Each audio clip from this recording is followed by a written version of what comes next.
I don't think so. No. The first thing I'm gonna do as soon as we finish this movie is get some decent food. Oh, I can dig it, man. You know, I've had worse food than this, but it's also a lot better. You know what I'm saying, man? You pound down the stuff like this. Listen, I'd rather be eating something else right now. You know, like hot pussy. But right now I'm eating this slop. It's not much different, to be honest. Well, at least you know what it's made of. Come on, man. I don't want to know what it's made of. I just prepped that box for docking. You know what I'm saying, man? Oh, come on, baby. The food ain't that bad. What? Oh, my God. Did y'all eat this?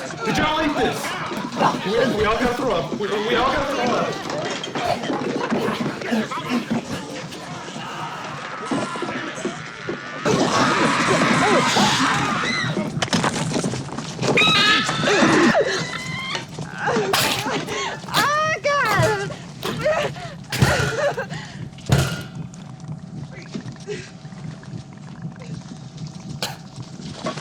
No. Don't touch it! Don't touch it!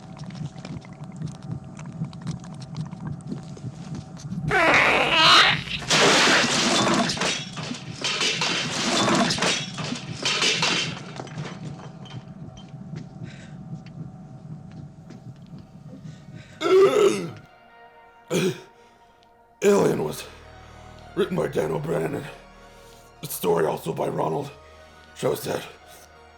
Directed by Ridley Scott. Released in 1979. Hold on.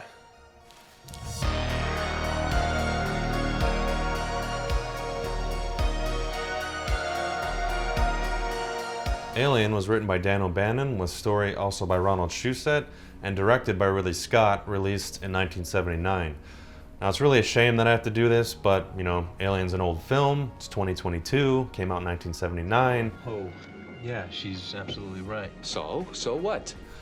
Not everyone's gonna have seen the movie, and I know a lot of people, including me, had seen Aliens first, which is this film's sequel. How does that happen? It happens, my dear, because that's what the company wants to happen. Shit. So, you know, just as a refresher, Just give me the short version. for anyone that has seen it or people that haven't seen it, You have my sympathies. this is a brief summary of the plot of Alien, straight off of IMDb. This one is written by Nick Reganis, which he wrote like a campfire story, which is both hilarious and entertaining. So get your s'mores ready, because I got a story.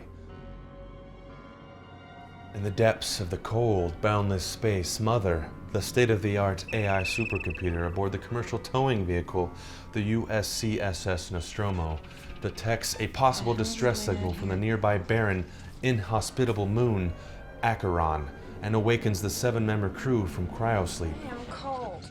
Still with us, Brett? Right. Mother's interrupted the course of our journey. What? Yeah.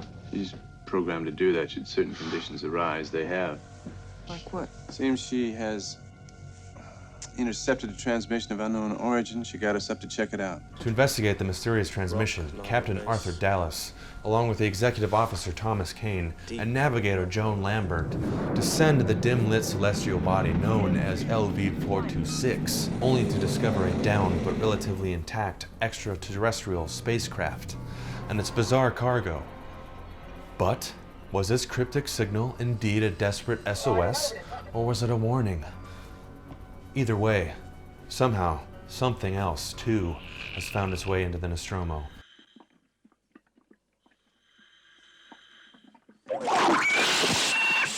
And now, its silent, dark corridors will never be safe again. Who dares to confront the formidable alien? The unwanted 8th passenger? Who? Move! Get out of there! Don't you move! Down! Move down! Move down! Get out! Oh. No, way the other way! Go! Alright, so I hope you enjoyed that story, because I know I sure did. Ash? Any suggestions from you or Mother? No, we're still collating. You what? So when you think about what makes Alien a horror film, what makes it truly scary? Is it the actual alien? Is it what you see happening? Or is it the idea behind Alien, the species, and what's happening? There is an explanation for this, you know. Rude! I want to hear your goddamn explanation! What makes Alien truly scary is not the alien itself or its capabilities, which is terrifying, but it's the idea behind it. One thing that really cements the horror of Alien is the unknown. The fact that this species is just out there. And to really cement that, if you remove the scene that shows that Weyland-Yutani knew about the species and sent the crew there to kind of encounter one and bring it back, that is where the true horror lies of Alien. I went out 5 times with another science officer. They replaced him 2 days before we left Thetis with Ash. I don't trust him. I don't trust anybody. It's the simplicity of the unknown. What you may not realize about the Alien franchise is that it touches upon the realm of cosmic horror. And some of you watching may know that the general founder of that kind of story is from H.P. Lovecraft, who I also love a lot of his work, and however you feel about him personally, he was an amazing author and created a type of work that is almost unfilmable in its horror and that will forever influence sci-fi and horror. This was further seeded with Prometheus because it introduces basically a god to humans that we know almost nothing about, that created a substance that both creates life and utterly destroys it with no mercy. I'll get into that further in another video, but how that ties into Alien is the simplicity of that unknown. Coming into contact by humans by chance, and with the potential to wipe out humanity by that simple chance encounter, which again is what makes Alien really scary, is why is this happening to these people? Because it can.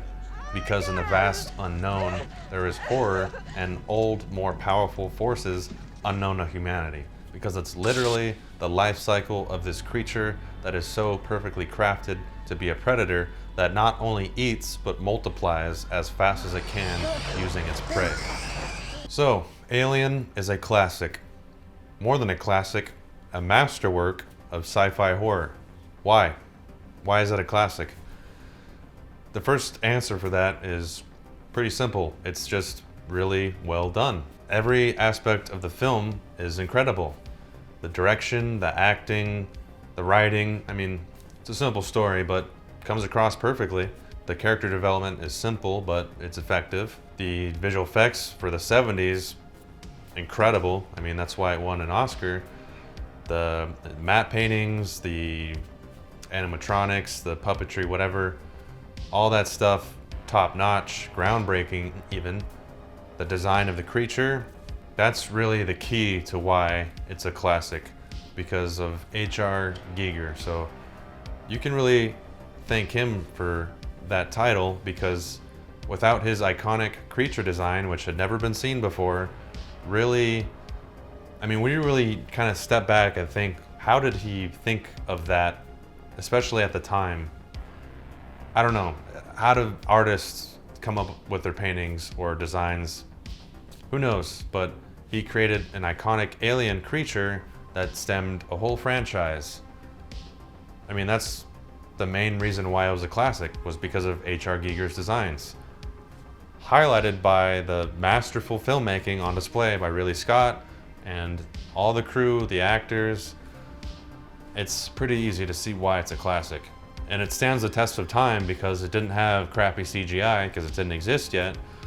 It had tons of artists coming together to create practical effects that were believable, and that's why Alien is a classic. And it's kind of that classic iconic creature design and the filmmaking, that's a yin and yang kind of thing, push, pull. Without each of those being at the level they were at, it wouldn't be a classic. So why does it stand the test of time? Because it's a classic, an iconic classic with a design that is timeless. It's still an incredible design. And the fact that the effects, although certain things like the computer screens and just some of the technology that doesn't make sense, considering how technology evolved up to this point and beyond, I mean, it's just, that's like a separate timeline where for some reason their computers are little shitty CRT monitors with nasty green text, while they can also do hypersleep and space travel and all this crazy shit. That's just yeah, that's just what they could do in the 70s and 80s. I mean, in a way, it is kind of really cool. Like, I'd rather spaceships be like that than super high tech with these holographic screens or whatever. It's just cool. But it still holds up mainly just because it's really well done filmmaking and practical effects. It doesn't feel dated like crappy CGI from the 90s would be or something like that. Even really well done ones like Jurassic Park, they knew the limitations. It was shot in a way to hide it. It's still the CGI, although rather impressive for early 90s, it still dates it way more than something like Alien or Aliens because it just didn't have CGI, period. It's also a classic because it just was groundbreaking for the time. That design, obviously, as mentioned, and the effects. I mean, you can imagine when you watch that movie now in 2022, the effects are still amazing. So imagine seeing that in 1979, you'd be blown away. It's hard to compete with a classic because not only does it have all those things making it a classic, it also has public perception, people's opinions. You have the way a film made you feel when you're older. So besides, the iconic creature design, the amazing, masterful filmmaking on display, you also just have kind of like the public zeitgeist. And all that leads up to just a classic movie.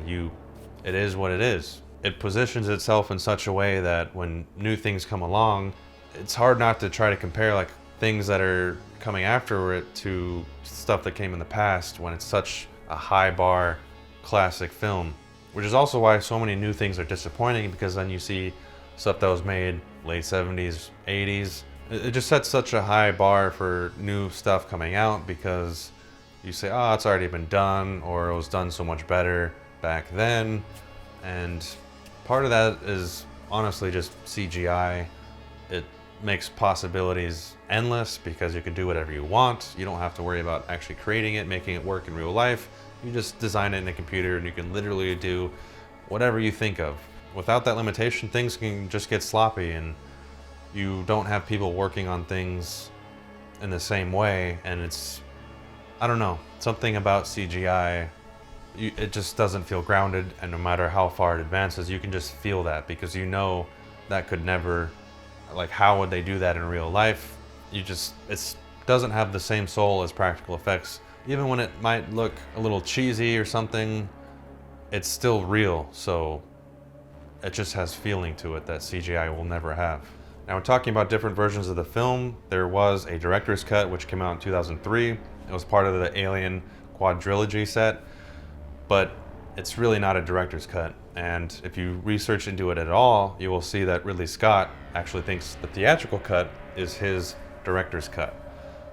And that 2003 version, which says director's cut, is really just the studio wanting a different version, just like all the other films had, and they just brought him back to make an alternate version, which is how he views it. And when you look at the changes, there's just so many like little tweaks throughout the film. Really, there's not much of a difference. There's just a couple key scenes that are added or removed, but it really doesn't change the movie too much. I actually think the theatrical cut is just paced better, even though the director's cut is supposed to be faster paced. I don't really agree with that. I do like some of the scenes that it adds, like Ripley finding Dallas cocooned up, which I'll get into in a little bit here. But overall, the theatrical cut is the definitive version. The director's cut, it's really just, it's not necessary, but I do like the scenes that get added to the director's cut.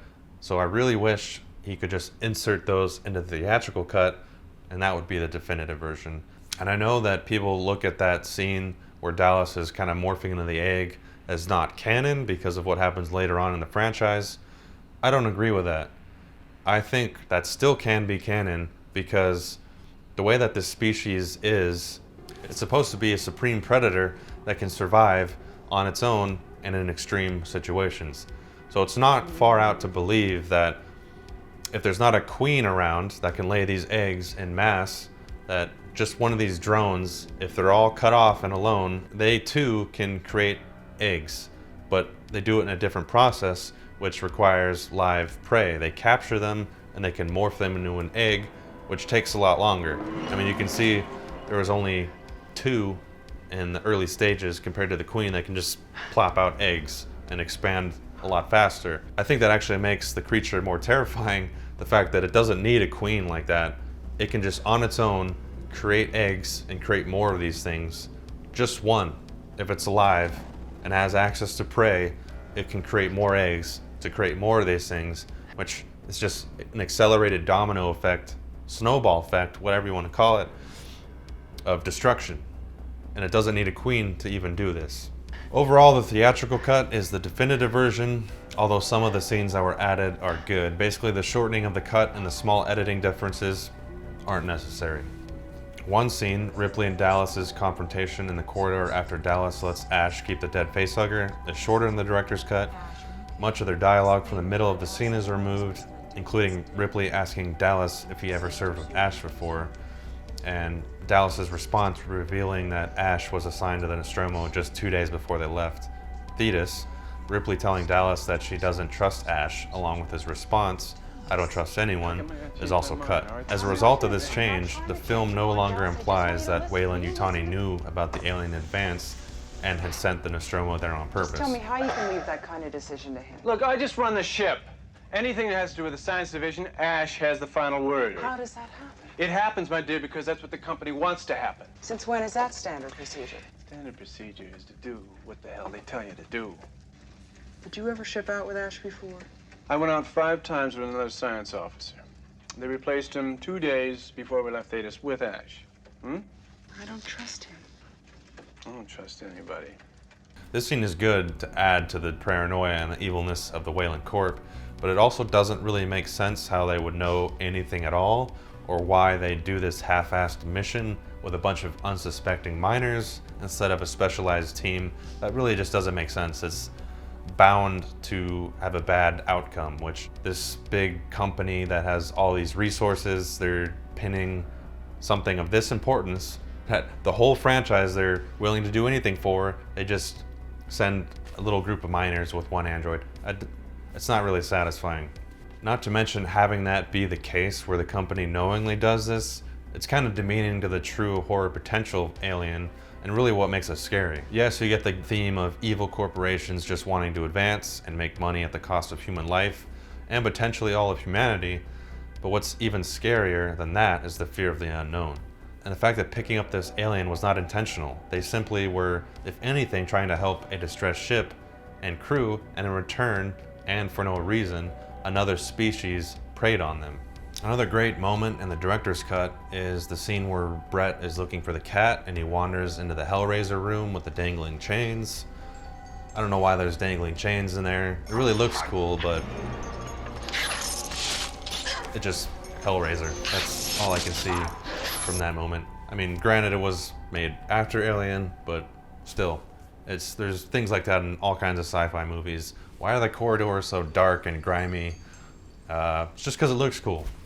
So it's one of those moments, but the key part of that is when you see the alien dangling from the chains, looking down at Brett.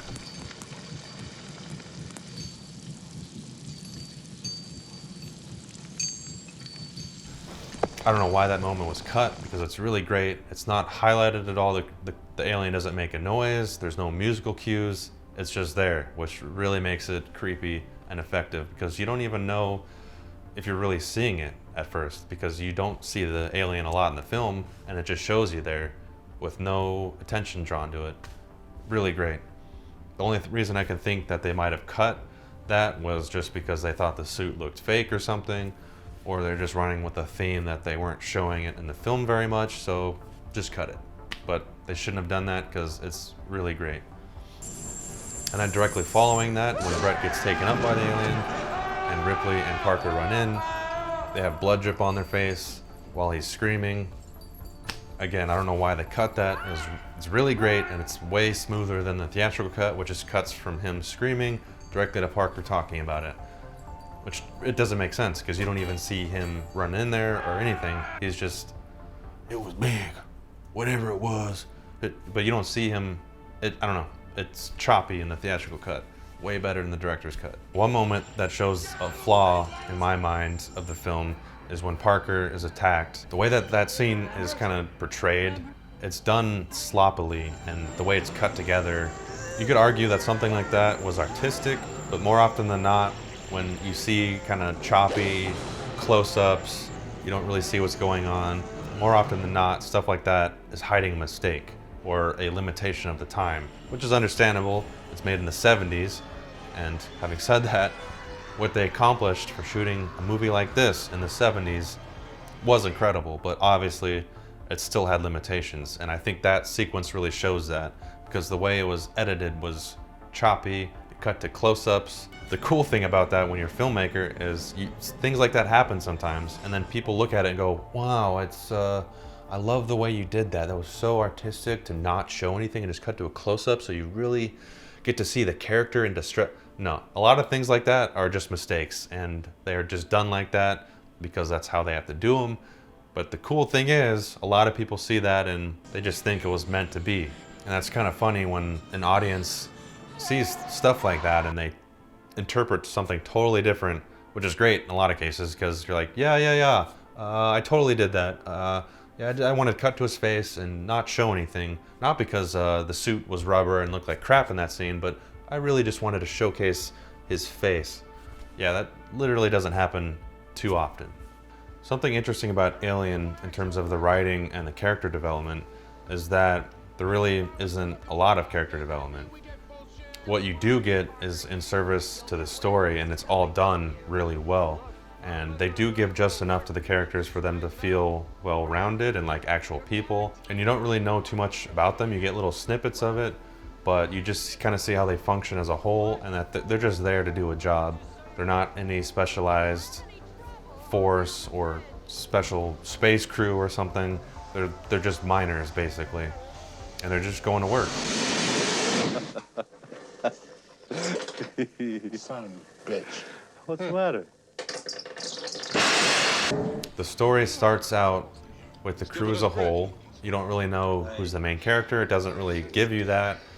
And then eventually, as the characters start dwindling down, we're left with Ripley, who becomes the main protagonist of the film at the later half of it. And throughout all this, you don't really get much development. You do kind of see how she moves from, I don't know, a background crew member, nothing special, to taking more of a leading role and doing what she thinks is right.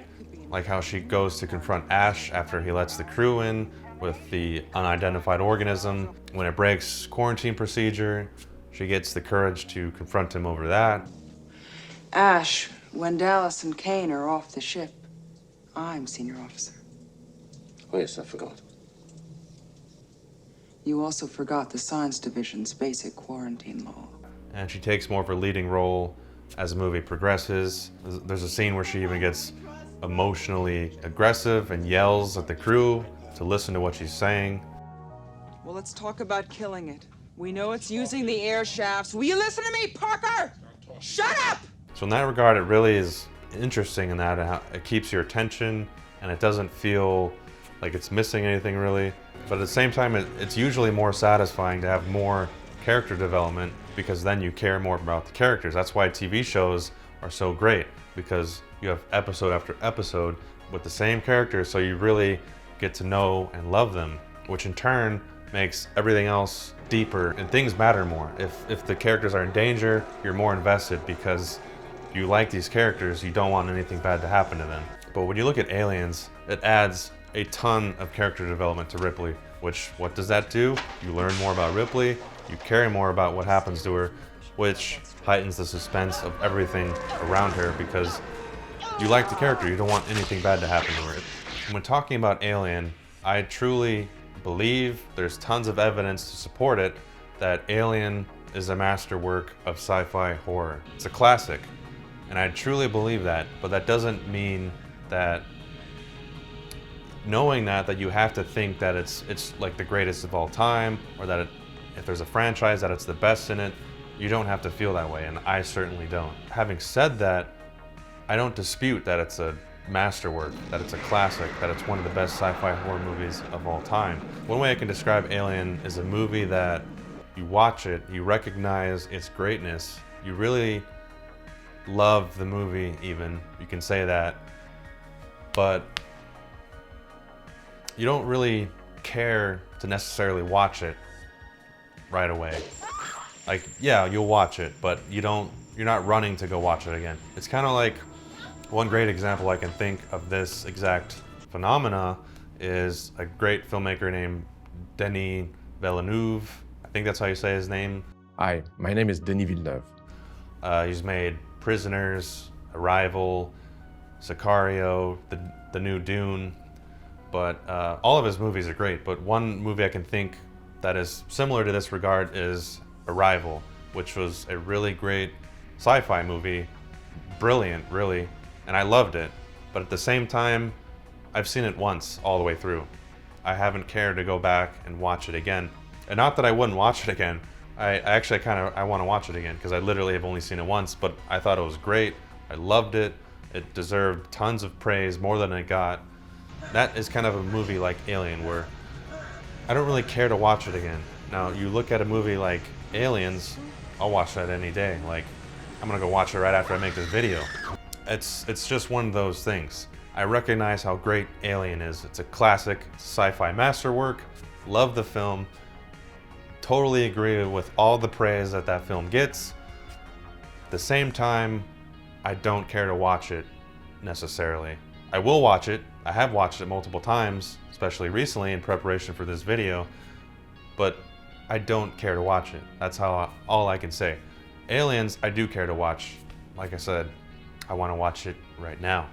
And now, to finish this very long alien exploration video, in narration this time because I forgot to film this and now I look very different. There's only one thing left to say.